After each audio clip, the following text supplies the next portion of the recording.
এই দেখো, এটা হচ্ছে প্লেট। এখন একটা বেজে গেছে, খাবার খাবো। অন্য জায়গায় থাকি আমরা, তো পার্সেল করে নিয়ে এসছি এগুলোকে। হ্যাঁ, এই দেখো, ওটা হচ্ছে বড়ো প্লেট। দেখো, ওটা সব থেকে বড়ো প্লেট। তার মধ্যে এটা আছে গাটার লাগানো হয়েছে এটাতে, মানে ছোটো আছে তার জন্য খুলে যাবে, পার্সেলটা ঠিক হবে না।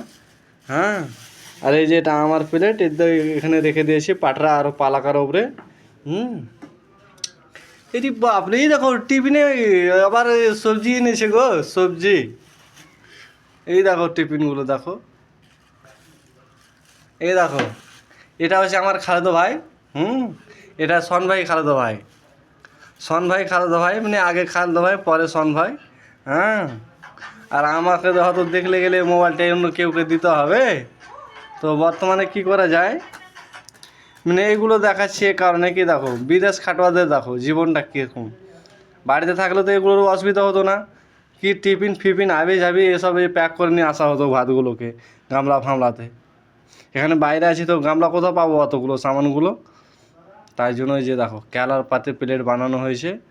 তো এরকম ভিডিও দেখার জন্য প্লিজ এই ভিডিওটাকে আমার দূর দূর তাক শেয়ার করে, যে মানে যে বিদেশ খাটোয়া ভাইগুলো আছে না, তাদের জন্য এইটা ভিডিওটা।